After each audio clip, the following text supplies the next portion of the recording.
My dear friends, welcome to Rekha's Linguistic Launch. How are you? In the first class on structure and grammar, we talked about parts of speech. Today, we can discuss about nouns, the first one in this category. What are nouns? What is the importance of nouns in a sentence? Nouns are naming words. They are essential for naming everything in a language. Understanding their types and functions is the key to constructing meaningful sentences. അതായത് എന്താണ് nouns എന്ന് പറയുന്നത്? നമ്മൾ എന്തിനെയൊക്കെ ആളുകളെയോ വസ്തുക്കളെയോ ഒക്കെ നമ്മൾ പേരിട്ട് വിളിക്കുന്നുണ്ടല്ലോ, അതിനെയൊക്കെ നമ്മൾ എന്താ പറയുക? നൗൺസ് എന്നാണ് പറയുന്നത്. Let's see the parts of speech noun in detail. നമുക്ക് അത് വിശദമായിട്ട് പരിശോധിക്കാം. A noun is a part of speech that names a person, place, thing, idea or concept. Person, place, thing, idea, concept. ഈ പറഞ്ഞ വസ്തുതകളെയൊക്കെ കാണിക്കാനായിട്ട് ഉപയോഗിക്കുന്ന പദങ്ങളെയൊക്കെ നമ്മൾ എന്താണ് പറയുന്നത്? നൗൺസ് എന്നാണ് പറയുന്നത്. Nouns are fundamental to sentence structure and function as the subject or object in a sentence. ഒരു സെന്റൻസിൽ സബ്ജക്റ്റ് ആയിട്ടോ ഓബ്ജക്റ്റ് ആയിട്ടോ ഒക്കെ ഉള്ള, സബ്ജക്റ്റിന്റെ സ്ഥാനത്തോ ഓബ്ജക്റ്റിന്റെ സ്ഥാനത്തൊക്കെ കാണുന്ന വാക്കുകളൊക്കെ ഏത് കാറ്റഗറിയിലാണ് പെടുന്നത്? നൗൺസ് എന്ന കാറ്റഗറി, അതായത് മലയാളത്തിൽ നാമം എന്ന് പറയും. There are different types of nouns. പല തരത്തിലുള്ള നൗൺസുകളുണ്ട്, അതായത് പല കാറ്റഗറിയിലുള്ള നൗൺസ് ഉണ്ട്. First one is common noun. Common noun എന്ന് പറയുന്നത് നമ്മൾ ജനറൽ ആയിട്ട് പറയുന്ന പേരുകളെയാണ്, നാമങ്ങളെയാണ് കോമൺ നൗൺ എന്ന് പറയുന്നത്. അതായത് ആൾക്കാരെ കുറിച്ച്, അവരുടെ പ്രത്യേകമായിട്ടുള്ള പേരല്ല ഉദ്ദേശിക്കുന്നത്, ജനറൽ ആയിട്ട് പറയുന്നത്. അതുപോലെ പ്ലേസ്, ആ പ്ലേസിന്റെ പേരല്ല, അതിന് ജനറൽ ആയിട്ട് പറയുന്നത്. അല്ലെങ്കിൽ വസ്തുക്കളെ കുറിച്ച്, ഇപ്പൊ എക്സാമ്പിൾ പറയുകയാണെങ്കിൽ ഡോഗ് ഇപ്പൊ നമ്മൾ വീട്ടിൽ വളർത്തുന്ന ഡോഗൊക്കെ ആണെങ്കിൽ പ്രത്യേക പേരുണ്ടാവും, അതല്ല ഉദ്ദേശിക്കുന്നത്. ആ കാറ്റഗറി, ആ ആനിമലിന്റെ ആ കാറ്റഗറി, അതിനെ നമ്മൾ എന്താ പറയുക? കോമൺ ആയിട്ട് പറയുന്നത് ഡോഗ്. അതുപോലെ സ്ഥലത്തിന് പ്രത്യേക പേരുകളൊക്കെ ഉണ്ടാവുമെങ്കിലും നമ്മൾ ഇപ്പോൾ പറയുന്നത് സിറ്റി, ടൗൺ എന്നൊക്കെ പറയില്ലേ, അപ്പോൾ അതിനെ നമ്മൾ ഒന്നിച്ചായിട്ട് പറയുന്നു. ഒരേ ടൈപ്പിലുള്ള ഒരു പ്രത്യേക രീതിയിലുള്ള സ്ഥലങ്ങളെ കുറിച്ച് പറയുമ്പോൾ നമ്മളതിന് കോമൺ ആയിട്ട് പറയുന്നു, അതായത് സിറ്റി അല്ലെങ്കിൽ ടൗൺ എന്നൊക്കെ പറയുന്നു. പിന്നെ വസ്തുക്കൾ, കാർ, ഇതൊക്കെയാണ് ഇതിൻ്റെ എക്സാമ്പിൾസ് വരുന്നത്. Dog, city, car. ഇനി സെന്റൻസിൽ പറയുകയാണെങ്കിൽ the city is beautiful. Proper nouns. Proper nouns എന്ന് ഉദ്ദേശിക്കുന്നത് പേരുകൾ തന്നെ പ്രത്യേകമായിട്ട് ഓരോന്നിനും സെപ്പറേറ്റ് പേരുകൾ ഉണ്ടാവില്ലേ. ഇപ്പോൾ ആളെ ഉദ്ദേശിക്കുമ്പോൾ ജനറൽ ആയിട്ടല്ല, അതിന് പ്രത്യേക പേരിൽ അറിയപ്പെടും. അപ്പോൾ അല്ലെങ്കിൽ സ്ഥലത്തിനൊരു പേരുണ്ടാവും പ്രത്യേകിച്ച്, അല്ലെങ്കിൽ വസ്തുക്കൾ, അതിനൊക്കെ ഒരു പ്രത്യേക പേര്, അതാണ് പ്രോപ്പർ നൗൺ എന്ന് പറയുന്നത്. They are specific names for A person, place or thing. They are always capitalised. അതുകൊണ്ട് തന്നെ അത് നമ്മൾ സെന്റൻസിലൊക്കെ എഴുതുമ്പോൾ ഫസ്റ്റ് ലെറ്റർ ക്യാപിറ്റലാണ് എഴുതുക. Example Shakespeare, London, Toyota. അപ്പോൾ ഇവിടെ ഷേക്സ്പിയർ എന്ന് പറയുന്നത് പേഴ്സണിൻ്റെ നെയിമും ആയിട്ട് വരും. ലണ്ടൻ എന്ന് പറയുന്ന ഒരു സ്ഥലപ്പേര്, അതുപോലെ ടൊയോട്ട ഒരു വസ്തുവിൻ്റെ പേര്. ഓക്കെ. ഇനി സെന്റൻസിൽ പറയുമ്പോൾ പാരീസ് ഈസ് ബ്യൂട്ടിഫുൾ എന്ന് പറയും. ഇതിൽ പാരീസ് എന്ന് പറയുന്നതാണ് noun. Next category is we can move on to concrete nouns. Concrete nouns are nouns that can be experienced with the five senses or perceived with the five senses. നമ്മുടെ ഈ sense organs കൊണ്ട് ഇങ്ങനെ നമുക്ക് അറിയാൻ പറ്റുന്നത്, അതായത് തൊട്ട് നോക്കിയിട്ടും പിടിച്ചു നോക്കിയിട്ടും ഒക്കെ അറിയാൻ പറ്റുന്ന. Example apple, book, table. ഇനി അത് ഒരു സെൻറ്റൻസിൽ പറയുകയാണെങ്കിൽ I boat A new phone.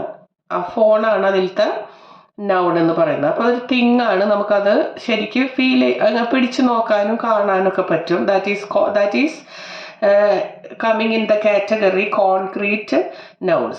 Next, number 4, abstract nouns. They are nouns that represent ideas, qualities or concept. അതായത് നമുക്കത് കാണാനോ തൊട്ടു നോക്കാനോ ഒന്നും പറ്റില്ല, പക്ഷെ നമുക്കത് ഫീൽ ചെയ്യാൻ പറ്റും. അത്തരത്തിലുള്ള നൗൺസിനെയാണ് നമ്മൾ ആബ്സ്ട്രാക്റ്റ് നൗൺ എന്ന് പറയുന്നത്. ഫോർ എക്സാമ്പിൾ സ്വാതന്ത്ര്യം എന്ന് പറയുന്നത് ഇംഗ്ലീഷിൽ ഫ്രീഡം. ഇതൊക്കെ നമുക്ക് ഫീൽ ചെയ്യാനാണ് പറ്റുക. ലവ്, വിസ്ഡം, അറിവ്, അതൊക്കെ നമുക്ക് ഫീൽ ചെയ്യാൻ പറ്റും. അപ്പം അതുകൊണ്ട് തന്നെ ഇത് ഏത് കാറ്റഗറിയിലാണ് പെടുന്നത്? Abstract nouns. സെൻറ്റൻസിൽ പറയുകയാണെങ്കിൽ happiness, that is another abstract noun. Sentence happiness is important. അവിടെ ഹാപ്പിനെസ് ആണ് നൗൺ ആയിട്ട് വരുന്നത്. Now let's see the next one, collective nouns. Collective nouns are nouns that refer to a group of individuals or things as an entity. അതായത് ഒരു കൂട്ടം ഇൻഡിവിജ്വൽസിനെയോ തിങ്സിനെയോ ഒക്കെ represent ചെയ്യുന്ന വേർഡാണ് ഈ കളക്റ്റീവ് നൗൺ എന്ന് പറയുന്നത്. അതായത് ഒരു കൂട്ടം പ്ലേയേഴ്സിനെ പറയാനായിട്ട് നമുക്ക് ടീം എന്ന് പറയാം. അതുപോലെ ഒരുപാട് ഗ്രേപ്സിനെ നമുക്ക് ബഞ്ച് എന്ന് പറയാം. അതുപോലെ ഒരു കൂട്ടം ഷീപ്പിനെ നമുക്ക് ഫ്ലോക്ക് എന്ന് പറയാം. അപ്പോൾ ഒരു സെൻറ്റൻസ് നോക്കൂ. I bought a bunch of grapes today. Next one is countable nouns. Nouns that can be counted and have both singular and plural forms are called countable nouns. അതായത് സിംഗുലർ ആയിട്ടും plural ആയിട്ടും രണ്ട് തരത്തിൽ use ചെയ്യാൻ പറ്റുന്ന nouns ആണ് countable nouns. അതായത് അവ എണ്ണുവാനായിട്ട് നമുക്ക് സാധിക്കുന്ന ടൈപ്പ് നൗൺസ് ആണ്. ഫോർ എക്സാമ്പിൾ ബുക്ക്, അതിനെ നമുക്ക് പ്ലൂറലായിട്ട് യൂസ് ചെയ്യാം, ബുക്സ്. ഒന്നിൽ കൂടുതൽ ബുക്ക് ഉണ്ടെങ്കിൽ അതിനെ നമുക്ക് ബുക്സ് എന്ന് പറയാം. അതുപോലെ കാറ്റ്, Katz. We can use it in sentence she has 2 cats. അപ്പോൾ ഇവിടെ 2 എന്നതുകൊണ്ട് ഉദ്ദേശിക്കുന്നത് എണ്ണമാണ്. അതിനെ നമുക്ക് എണ്ണുവാനായിട്ട് സാധിക്കുന്നു എന്നാണ് നമുക്കിതിൽ നിന്ന് മനസ്സിലാക്കാൻ സാധിക്കുന്നത്.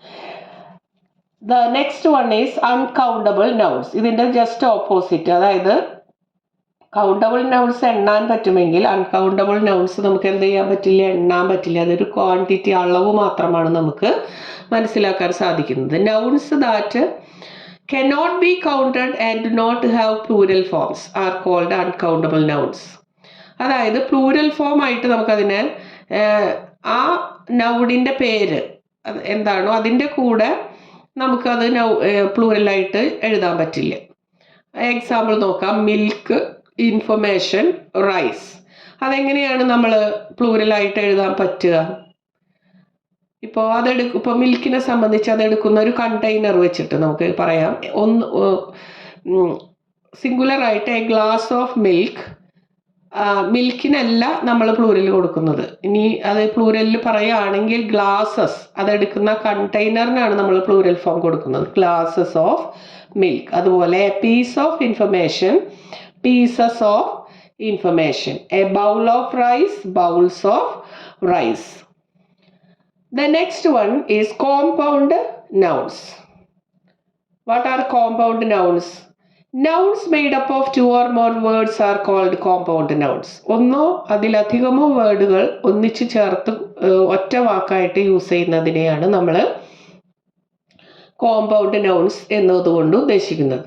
Example tooth paste, mother in law, basketball. ഇത് 2 വേർഡുകൾ ഒന്നിച്ച് ചേർത്ത് യൂസ് ചെയ്യുന്ന തരത്തിലുള്ളവയുണ്ട്.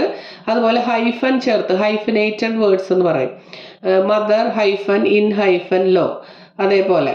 അപ്പോൾ അങ്ങനെ ഒക്കെ യൂസ് ചെയ്യുന്ന തരത്തിലുള്ള വേർഡ്സുകളുണ്ട്. പിന്നെ അതിൻ്റെ ഇടയിൽ ചെറിയൊരു സ്പേസ് ഇട്ടിട്ടുള്ള തരത്തിലുള്ളതും നമുക്ക് കാണാൻ സാധിക്കും. ഐസ്ക്രീം ഒക്കെ ഇടയിൽ ചെറിയൊരു സ്പേസ്, പക്ഷേ that is called as a word only. Okay, these are compound nouns, joined 2 meaningful words together. Example in sentence, she lives in a blueberry farm. Okay. Now we can get familiar with the functions of nouns. nouns can come as subject or object in a sentence, or it can be seen as complement in a sentence. Okay, it can be used as complement in a sentence. First, subject. Let us see how it is used as subject in a sentence. The noun that performs the action of a sentence is called as the subject of the sentence. എന്താണത്? ഒരു സെന്റൻസിലെ പ്രവൃത്തി ചെയ്യുന്നത് ആരാണോ, ആരെ പറ്റിയാണോ അതിൽ ആ sentence വരുന്നത്, അതാണ് അതിലെ സബ്ജക്റ്റ് എന്ന് പറയുന്നത്. ഇപ്പോൾ let us see the example given here. The dog barked. ഇതിൽ ആരാണ് അതിൽ പ്രവൃത്തി ചെയ്യുന്നത്? ഡോഗ് ആണ്. So that is the subject. So here dog സബ്ജക്റ്റിന്റെ സ്ഥാനത്താണ് വന്നിരിക്കുന്നത്. നൗൺ ആയിട്ടുള്ള ഡോഗ് സബ്ജക്റ്റിന്റെ സ്ഥാനത്ത്. Let us see the noun which is used as an object in the sentence. എന്താണ് object? The noun that receives the action in a sentence is called as the object of the sentence. അതായത് ഒരു സെന്റൻസിൽ subject ചെയ്യുന്ന പ്രവൃത്തി receive ചെയ്യുന്നത് ആരാണോ അല്ലെങ്കിൽ എന്താണോ അതാണ് അതിലെ ഓബ്ജക്റ്റ് എന്ന് പറയുന്നത്. അതും നൗൺ ആയിരിക്കും. Look at this sentence. She red the book. She red the book. അപ്പോൾ ഷീ ആണ് അതിലെ സബ്ജക്റ്റ്, അതാണ് അതിൽ പ്രവൃത്തി ചെയ്യുന്നത്. അപ്പോൾ അവൾ ചെയ്യുന്ന പ്രവൃത്തി ഏതാണ് റിസീവ് ചെയ്യുന്നത് അല്ലെങ്കിൽ ഏതിലാണ് ചെന്ന് പതിച്ചത്? ദ ബുക്കാണ്. അപ്പോൾ ബുക്കാണ് അതിലെ ഓബ്ജക്റ്റ്. അപ്പോൾ ബുക്ക് നൗണാണ്. അപ്പോൾ നമുക്ക് എന്താണ് ഇതിൽ നിന്ന് മനസ്സിലാക്കാൻ പറ്റുന്നത്? ഓബ്ജക്റ്റ് ആയിട്ടും നൗൺ നമുക്ക് കാണാനായിട്ട് സാധിക്കും സെന്റൻസുകളിൽ. Okay, next one, complement. What is a complement in a sentence? A noun that follows a linking verb and renames or describes the subject is called a complement in the sentence. അതായത് ഒരു helping verb, അതായത് linking verb എന്ന് പറഞ്ഞാൽ connect ചെയ്യുന്ന verb സബ്ജക്റ്റിന് ശേഷം പിന്നെ വരുന്നത്, അതൊരു പ്രവൃത്തി ചെയ്യുന്നില്ല, അതായിട്ടൊരു പ്രവൃത്തി ചെയ്യുന്നില്ല, ജസ്റ്റ് കണക്ട് ചെയ്യാനായിട്ട്, ഒരു സ്റ്റേറ്റ് ഓഫ് ബീയിങ് കാണിക്കാനായിട്ട് ഉള്ള ഒരു വെർബ്. അതിന് പിന്നാലെ കാണുന്ന നൗണിനെ നമുക്ക് എന്ത് പറയാം? ആ നൗൺ ചെയ്യുന്ന പ്രവൃത്തി, അതായത് സബ്ജക്റ്റിനെ ഒന്നുകിൽ റീനെയിം ചെയ്യുക അല്ലെങ്കിൽ അതിനെ ഡിസ്ക്രൈബ് ചെയ്യുക. അതാണ് അത് ചെയ്യുന്ന ഫങ്ഷൻ ആ സെന്റൻസിൽ. അതിന് നമുക്ക് കോംപ്ലിമെന്റ് എന്ന് പറയാവുന്നതാണ്. അപ്പോൾ ഇവിടെ ഷീ ഈസ് എ ടീച്ചർ എന്ന സെന്റൻസിൽ ടീച്ചർ എന്നുള്ളത് കോംപ്ലിമെന്റ് ആണ്. ഓക്കെ, അപ്പം അങ്ങനെയും നൗണ് നമുക്ക് സെന്റൻസുകളിൽ ഫങ്ഷൻ ചെയ്യുന്നതായിട്ട് കാണാൻ സാധിക്കും. Next one, it shows possession also. Possession എന്ന് വെച്ചാൽ എന്താണ്? Ownership. Nouns are used to indicate the possession or ownership of something or somebody. വസ്തുക്കളുടെയോ അല്ലെങ്കിൽ ആളുകളുടെയോ ഒക്കെ ഓണർഷിപ്പ് കാണിക്കാനായിട്ട് നമുക്ക് അപ്പോസ്ട്രോഫി ഇട്ടിട്ട് നമുക്ക് നൗൺസ് യൂസ് ചെയ്യാൻ പറ്റും. Example, John's car. John apostrophe S. The cat's whiskers. Cat apostrophe S. അപ്പോൾ ഇവിടെ നൗണിൻ്റെ കൂടെയാണ് നമ്മൾ ലാസ്റ്റ് അപ്പോസ്ട്രോഫി ചേർത്ത് എസ് ചേർക്കുന്നത് ഓണർഷിപ്പ് കാണിക്കുവാനായിട്ട്.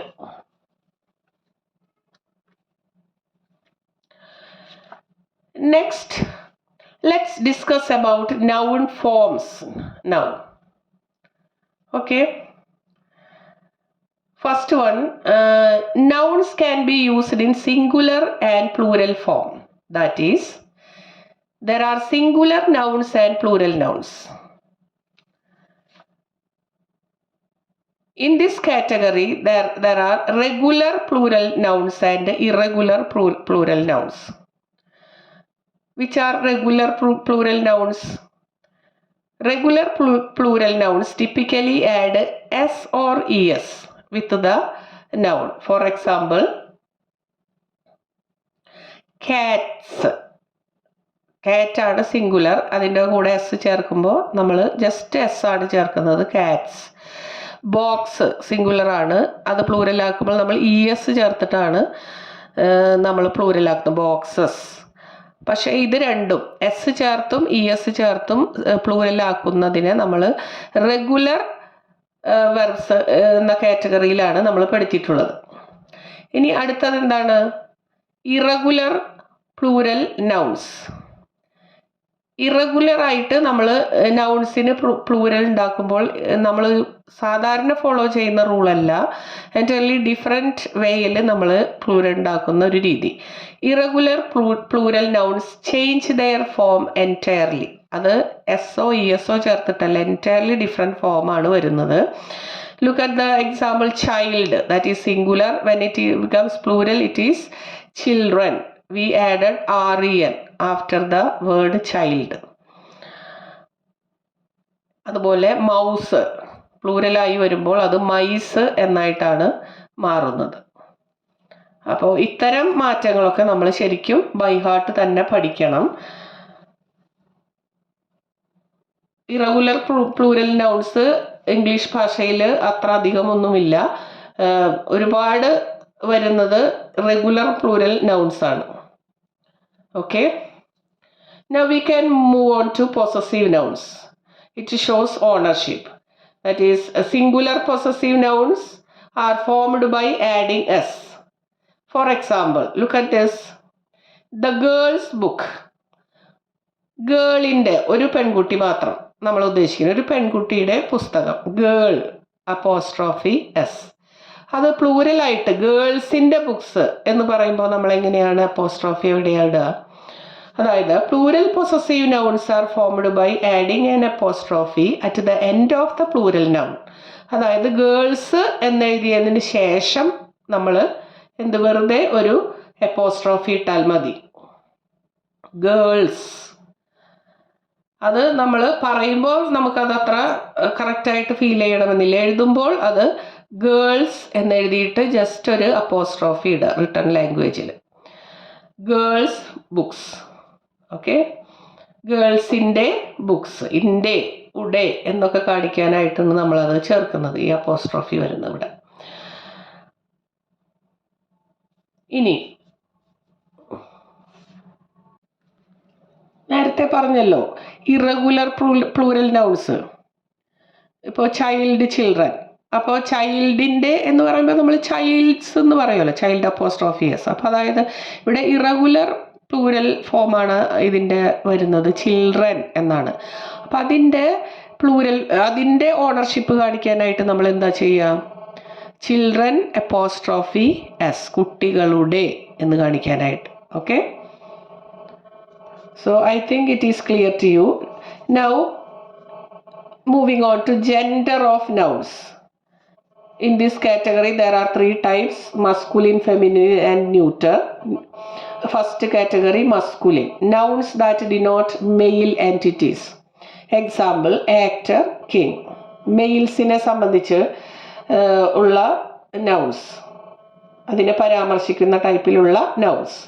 ഇനി അത് തന്നെ feminine. Nouns that denote female entities. അതെന്താണ്? ആക്ടറിന് ഫെമിനിൻ ജെൻഡറിൽ എന്താ പറയുക? ആക്ട്രസ്. കിങ്ങിന് നമ്മൾ ക്വീൻ എന്ന് പറയും. Third one, neuter. Nouns that denote entities without gender. Gender പ്രത്യേകമായിട്ട് എടുത്ത് പറയാത്ത തരത്തിലുള്ള വാക്കുകൾ. അത് മെയിലാണോ ഫീമെയിലാണോ എന്നുള്ളത് പ്രത്യേകമായിട്ട് നമ്മൾ എടുത്ത് പറയുന്നില്ല. അത്തരം എക്സാമ്പിളിൽ വരുന്നതാണ് teacher, doctor, etc. Now let's discuss noun cases. First one, subjective case. In other words, we can call it as nominative case. That is, the noun comes in the subject part of the sentence. That is, the noun is the subject of the sentence. Example, John runs. ഇവിടെ John ആണ് സെൻറ്റൻസിലെ subject. അപ്പം അതുകൊണ്ട് നമുക്കതിനെ subjective case എന്ന് പറയാം. Next, ഓബ്ജക്റ്റായി വരുന്നത്. ഇതൊക്കെ മുന്നേ തന്നെ ഡിസ്കസ് ചെയ്തു, ഒന്നുകൂടെ ഡീറ്റെയിൽ ആയിട്ട് പറയുന്നു എന്ന് മാത്രം. The noun is the object of the sentence. അതായത് സെൻറ്റൻസിലെ നൗൺ സബ്ജക്റ്റ് ചെയ്യുന്ന പ്രവൃത്തി റിസീവ് ചെയ്യുന്നത് എന്താണോ അതാണ് ഓബ്ജക്റ്റ്. ഏത് നൗണാണോ അതാണ് ഓബ്ജക്റ്റ്. ഇവിടെ ഷീ കോൾഡ് ജോൺ. ഇവിടെ ജോൺ ആണ് ഷീ ചെയ്യുന്ന, അതായത് അവൾ ചെയ്യുന്ന പ്രവൃത്തി റിസീവ് ചെയ്യുന്നത്. അപ്പോൾ അതാണ് ഓബ്ജക്റ്റ്. അപ്പോൾ ഇവിടെ ജോൺ ഓബ്ജക്റ്റീവ് കേസ് ആണ് എന്ന് പറയാം. പിന്നെ possessive case, here the noun indicates ownership. Ownership കാണിക്കാനായിട്ട് ജോൺസ് ബുക്ക്, ജോൺ ഇവിടെ സബ്ജക്റ്റ് ആണ്, ജോണിൻ്റെ എന്ന് കാണിക്കാൻ പൊസഷൻ അല്ലെങ്കിൽ ഓണർഷിപ്പ് കാണിക്കാൻ നമ്മൾ അപ്പോസ്ട്രോഫി ഇട്ടിട്ട് എസ് ഇടുന്നു. അപ്പോൾ John's book. Here are some other ways to identify noun in a sentence. വേറെ വഴിക്ക് നമുക്ക് നൗണിനെ കണ്ടുപിടിക്കാനുള്ള വേറെ വഴി. ഇപ്പോൾ സബ്ജക്റ്റിൽ വരുന്നു പറഞ്ഞു, ഓബ്ജക്റ്റിൽ വരുന്നു പറഞ്ഞു, പൊസസീവ് കേസിൽ വരുന്നൊക്കെ പറഞ്ഞില്ലേ. പിന്നെ പല ടൈപ്പ് നൗൺസിൻ്റെ കാറ്റഗറീസ് പറഞ്ഞു. പിന്നെ നമുക്ക് കണ്ടുപിടിക്കാനുള്ള വേറെ വഴിയാണ് ആർട്ടിക്കിൾ ടെസ്റ്റ്.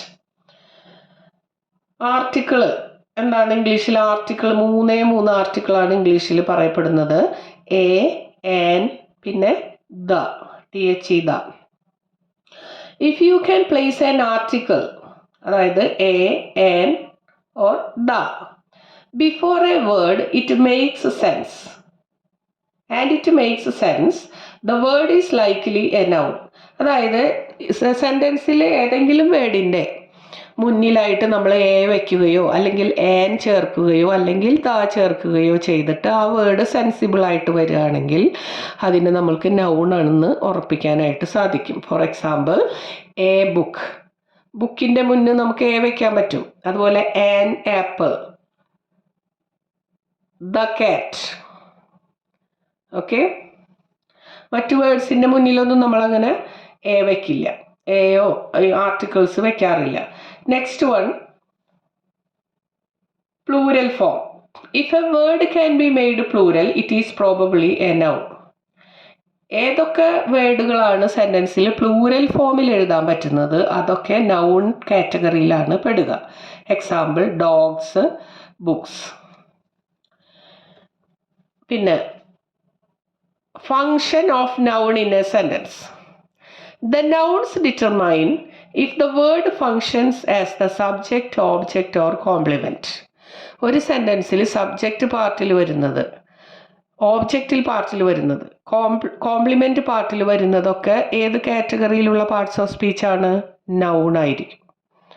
അപ്പം അങ്ങനെയൊക്കെ നമുക്ക് നൗണുകളെ കണ്ടുപിടിക്കാനായിട്ട് എളുപ്പവഴികളുണ്ട്. Okay, now what did you understand from this? Or what did you get from this class?